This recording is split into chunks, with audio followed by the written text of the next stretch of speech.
So, but I just want to say thank you for joining us. And today we have a wonderful guest, of course, that I've been talking to. His name is Nicolas Jaeger. Isn't that cool to say? Nicolas Jaeger.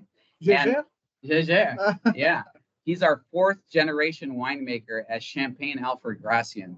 And it's just a real honor to be able to spend the last 3 or 4 days with you. We've had so much fun. I've learned so much about the wine and the winery. We work in good condition, and we work well, I think. Yeah, we do. We should hang out more often. Good ambience. Yeah. Good person.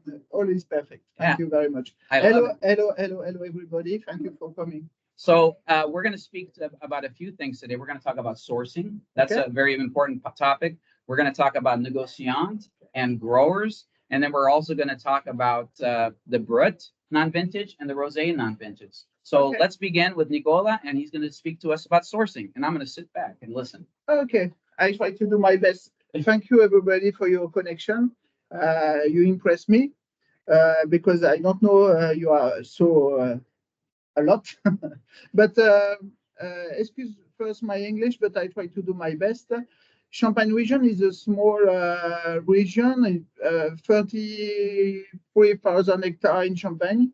33,000 hectares in Champagne on the east of Paris represent approximately 330 million bottles a year, because you can imagine 1 hectare is 10,000 bottles a year. Maybe we can put the next one, please, Rachel. Thanks, Rachel. Here you can see Épernay. We are on the map. You have 3 principal regions around Épernay: the name Vallée de la Marne, the name Montagne de Reims, and the name Côte des Blancs. One thing very important, if you want to make a good wine, the sourcing is very, very, very important. You can't make a good wine with bad grapes, of course. And for this reason, we stay near Épernay, because you can look on the left of the presentation. You have 258 cru in Champagne, but the Grand Cru and the Premier Cru represent only 23%. And Alfred Gratien sourcing represents 62% of Grand Cru and Premier Cru. 62%? 62%. And this is why you can see in the Brut, you have 62% Grand Cru and Premier Cru. And I think is one of the base of the sourcing. In Vallée de la Marne, you find the best Pinot Meunier. In Montagne de Reims, you have some Grand Cru and Premier Cru and generic from Pinot Noir. On Côte des Blancs, the best Chardonnay in Champagne. We don't go far near Paris. We don't go far in the south of the region. You see the Côte de Sézanne. We don't go here, not because the wine is bad. I think you can find the good grapes everywhere, but because it's too far. We are very, very small company, because we represent 0.01% of the total sales in Champagne. And of course, we sell a small quantity. For me, it's very important to have a lot of possibility to blend. And in Champagne, when you buy grapes, you buy a mar. A mar is a unity in Champagne. Okay. Yes. And 1 mar represents 4 tons. And when we buy 1 or 2 mar for each grower is good, because I prefer have more grower. If we speak about la Côte des Blancs, we have a nice cru, say the name is Le Ménil-sur-Roger. I have 5 different growers to the Ménil-sur-Roger, because it's interesting for me. Or in Cramant is the same. I have 5 different growers, because if you pick the grapes near Auger, near Cuy, near Chouilly, on the same cru, you have really different wine. And for me, it's more interesting to have the possibility to mix after. This is something very, very important. It's important to have multiple growers so that you can source different types of fruits, so that you can do your blends. Exactly. And the grower for Alfred Gratien will present approximately 50 different persons. 50? Okay. 50 different 50 different growers within the house. Of course, we also own our own vineyards, right? We have 1 vineyard represent 2 hectares. 2 hectares. But we need 50 hectares to produce Alfred Gratien Champagne. Right. And you've had relationships with these growers for how long? For me, 34 years. Right. Because I started with my father in 1990. He taught me 70 years before he go and retire. But he present me a lot of grower. And now the grower is not their friend, because they are friends, yes, right? Okay. really. In Champagne, two things is very important to buy grapes, to buy good grapes. Of course, money, because the kilo is very expensive. If we speak about the price, 1 kilo in the Côte de Blanc, you can pay near 10 euro. 10 euros for 1 kilo? For 1 kilo. Wow, in Côte de Blanc. That's Chardonnay, right? This Chardonnay, Okay. the best one, and the best Chardonnay, because but you must press 1.6 kilo if you want 1 liter of grape juice. Oh, now we understand why the cost of champagne is. But if you have money, it's not enough. You must have a good relation with us, because we have very hard competition to buy grapes with our colleague, and sometimes it's difficult because they come with more money. But so this is actually interesting, because he said this to me yesterday. Money, of course, we always say money speaks, but in Champagne, really, money doesn't speak as loudly as it may in other areas. It's really truly about the relationships, not about the money when it comes to the growers, right? Yeah, and these growers, not only have you been in relationship with them, your father, but now we're talking 2 other generations behind you as well, yes, correct? but they don't change, because we are a small company, and they are so proud to work with Alfred Gratien Champagne, and to work with Jaeger family. And you will look in our blend after, we have more Chardonnay regularly, and we have a nice part of the Pinot Meunier too, because personally, we have vineyard in the Côte de Blanc, and we have vineyard in the Vallée de Marne, and a lot of friends, and we have good relation with us. Okay, so now we just talked about the growers and the relationships. We could probably go into like extreme depth with the relationships, but when you buy the fruit now from these growers, you're buying them from not just truly growers, but from your friends. What at this point happens when you buy the fruit? Let's move the fruit now from the vineyards into the winery. So tell us a little bit about that. It's very special in Champagne, because we want to conserve the quality of the grape juice. And it's easier to pick the grapes and press immediately the grapes. Okay. It's never good to move the grapes 30, 40 kilometers, because on the road you have vibration, and you can extract the color, because the color is in the skin of the grapes, and it's better to press quickly. So your growers are pressing, and they're bringing the juice to you. Yes, we have a contract with us, and they know exactly what we want, but they press the grapes for Alfred Gratien. In Champagne, we buy the grapes, and we pay for press the grapes, and after we pick the grape juice. Okay. But when they press the grapes, we have 2 quality of grape juice. I said the unity is 1 mar. 1 mar represents 4 tons. And when you press the grapes, you extract 25.50 hectoliters of grape juice with 2 quality. 20.50 is La Cuvée. This is the first press, the best one. On 5 hectoliters, the second press is La Taille. On Alfred Gratien, we have both, of course, when you press the grapes, but we use only La Cuvée for the brand. So you only use the first press? We only use the first press. You can tell us later if we have time and questions where the second goes. Yes, but this is something very, very important, because in the first press you have more minerality, you have more acidity, the pH is more lower, and the grape juice are better in the first press. Okay, so now we have all this juice. Yes, we must transport the juice. And where does the juice go when it hits the winery? If I were to walk into the winery, or maybe a client, or maybe one of the folks here on our webinar, what would be the first thing they see at our winery? The barrel. The what? The barrel. Barrels. The barrels. This is my heart, because the best place to Alfred Gratien. If you want to understand the Alfred Gratien Champagne, you must visit us and see the shape. This is something very, very, very important.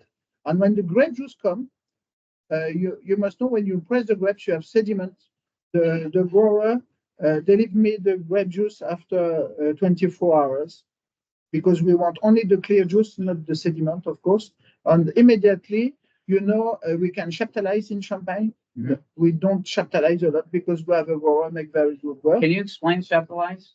We want potential in alcohol 11.2 after the first fermentation. Right. If we have potential in alcohol 10.6, we can put a little part of sugar, We use only canned sugar for Alfred Gratien, but we can use a little part of sugar to have 11.2 potential in alcohol. Got it. This is something very important because after stabilize all my work after. Right. And we use yeast because you can hear a lot of grower or different brand now is fashion to don't use selected yeast. They prefer natural yeast. Alfred Gratien, personally, I like control the things, and we prefer selected yeast. It's the same if you play tennis.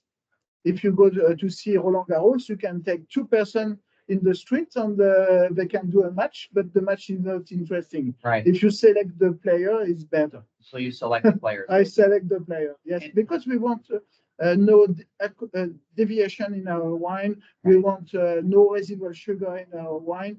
I want something very precise and clean. Very makes sense. How many barrels? I mean, I'm going back to the barrels because I said when I walk into the winery, what am I going to see? You said barrels. How many barrels?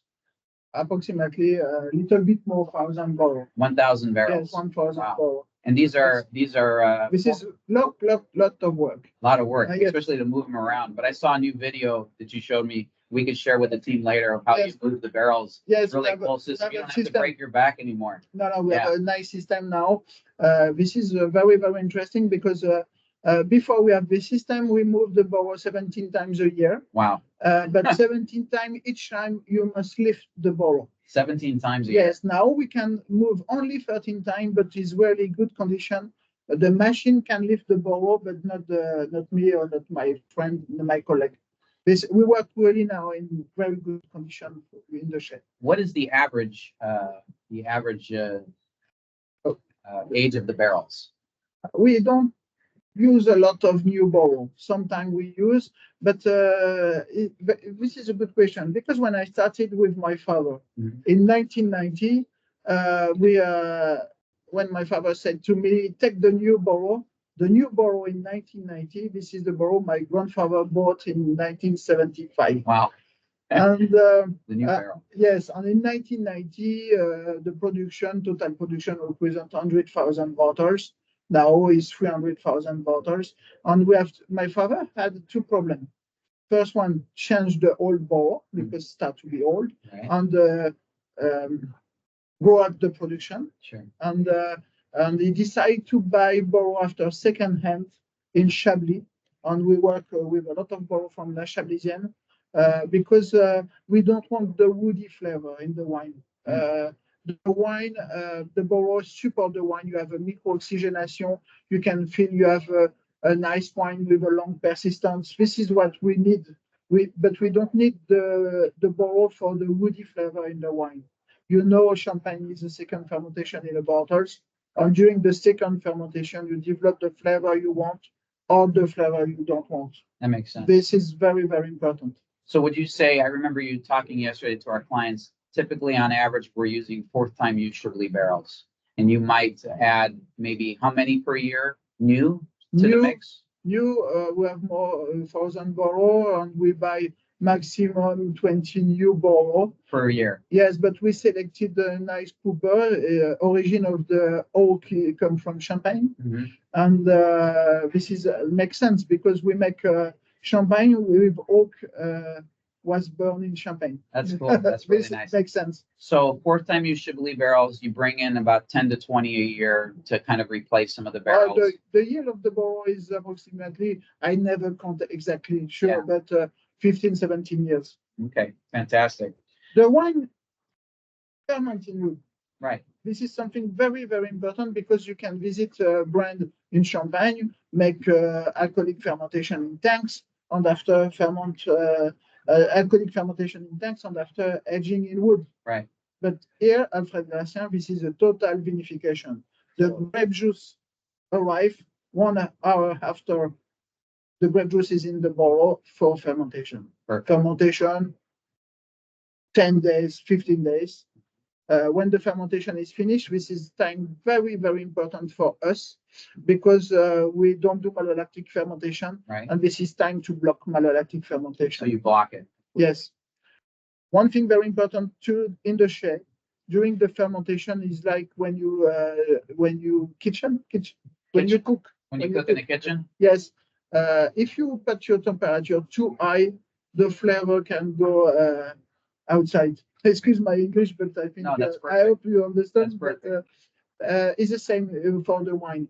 And during the vinification, we control the temperature of the wine, and we never have more 22, 24 degrees Celsius.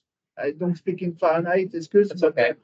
24 degrees Celsius maximum in the wine during the first fermentation to keep the flavor. For me, it's very, I think, very, very important. How long is the fermented wine now in the barrel?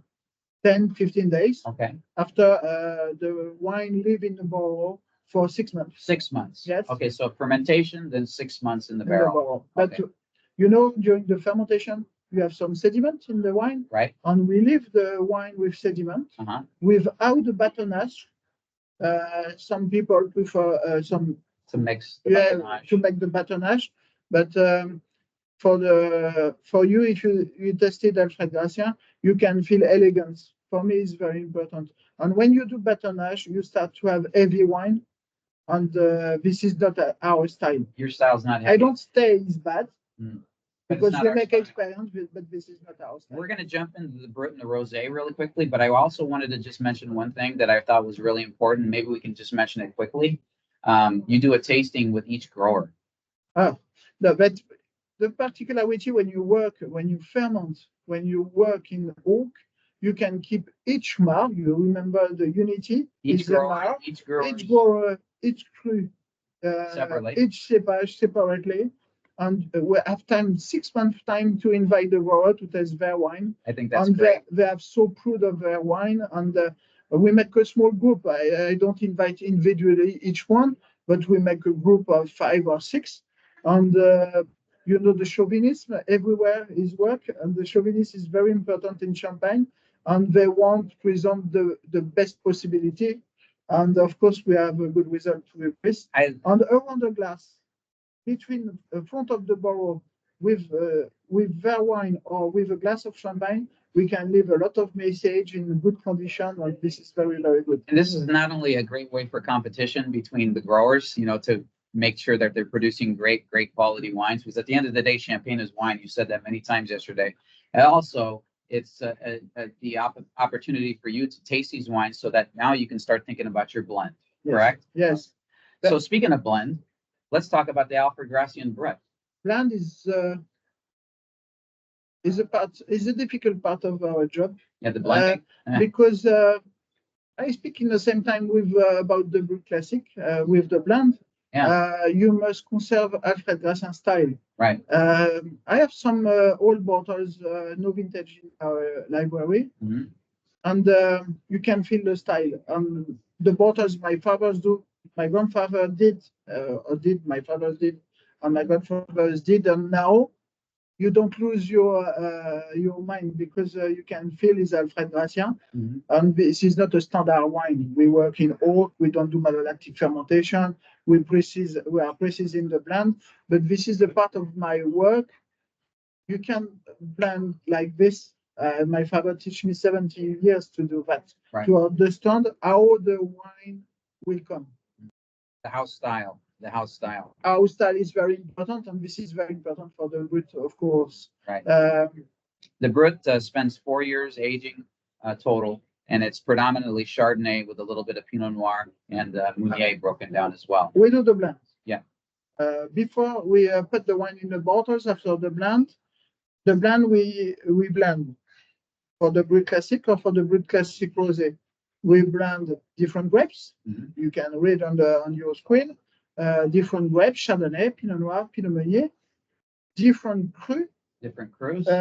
Maybe 20 or 50, 25 different cru. You know what I tell people? Different grower. I tell people predominantly is a great word because it's predominantly Premier Cru and Grand Cru fruit. But go ahead, the different growers. Different growers. Grand Cru and Premier Cru, approximately 62%. Different village. Different grapes. Yeah. And one thing important, different year. Yes. Because no vintage definition is no vintage, no millésime. Right. No millésime. And of course, we use different here.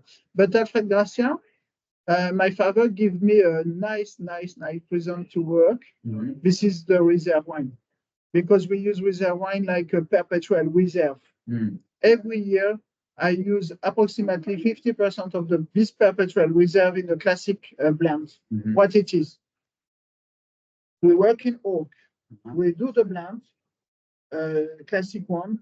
We keep the perpetual reserve in tanks. In tanks. Because if we keep 1 year more in barrel, we start to have yellow fruit, some little bit oxidation. So the perpetual reserve sits in stainless steel, so you can control temperature. And big one. Because we want the wine keep fresh. And I use the classic blend with 100% of the perpetual reserve.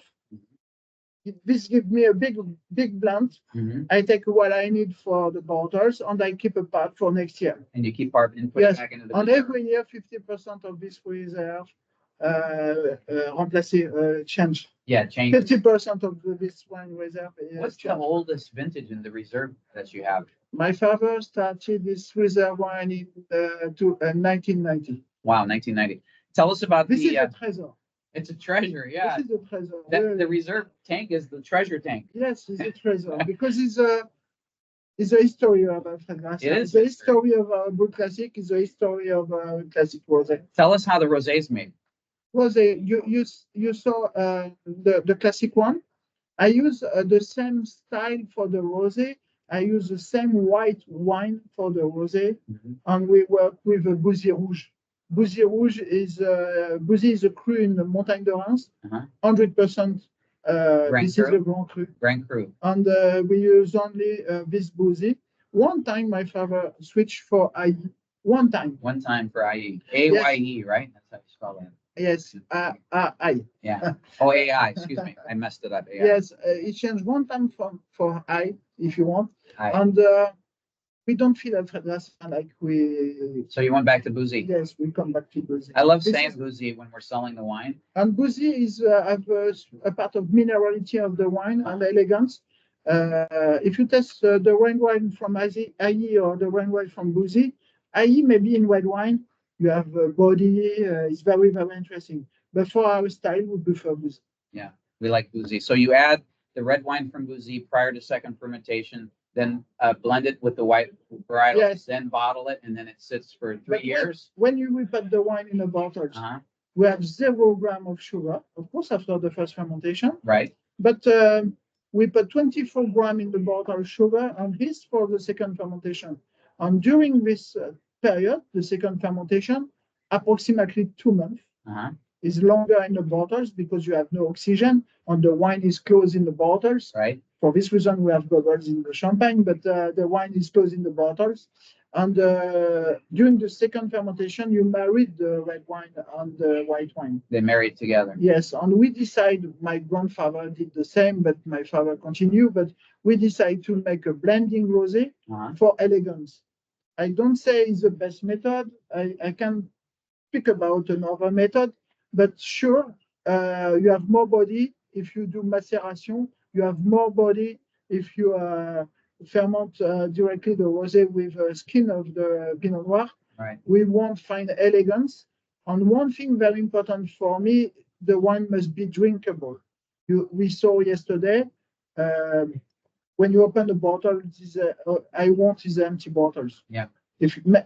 If you are alone, is okay. They're food wines. I mean, these wines love food. Rachel, will you switch to the 2015 slide? We have 3 2015s that Rachel's going to show us a slide up here in just a second.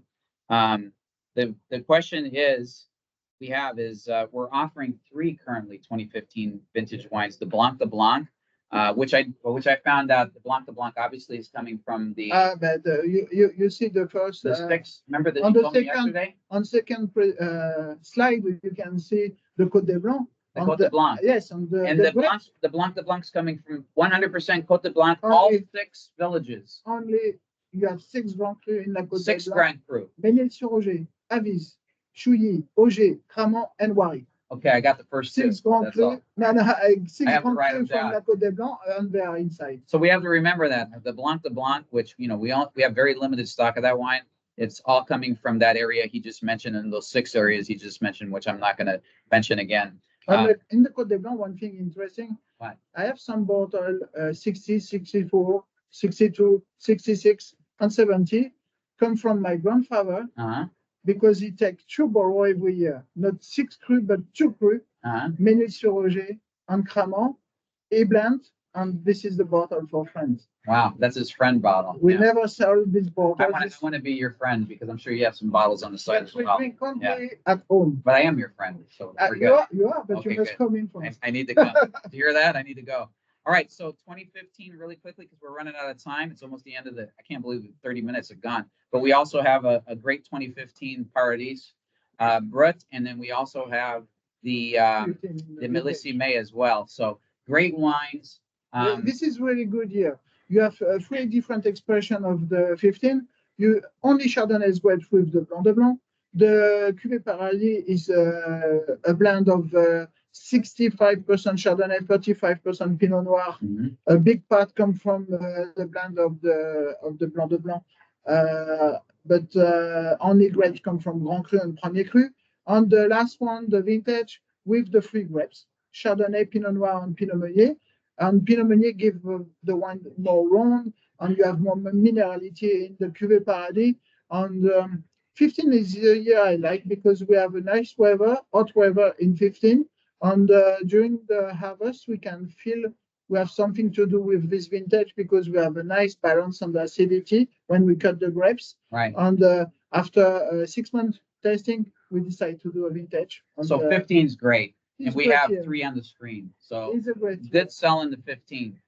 30 minutes have already gone by. I want to say thank you, Nicolas, for all that great information. There's probably so much more. We could probably spend another half an hour, maybe another hour. I know it went fast. 30 minutes went really quickly, but thank you for coming to the United States. Thank you for joining us on the webinar. Team, thank you so much. I'm so proud to be spending the past few days with Nicolas Jaeger. Of course, Rachel, behind the scenes, putting the whole schedule together. Thank you so much for that.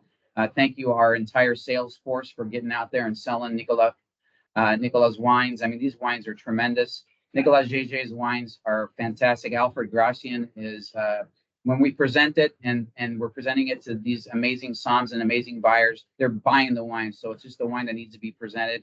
I want to thank you, and I'll leave it to you now to say thank you and goodbye. Of course, thank you, everybody.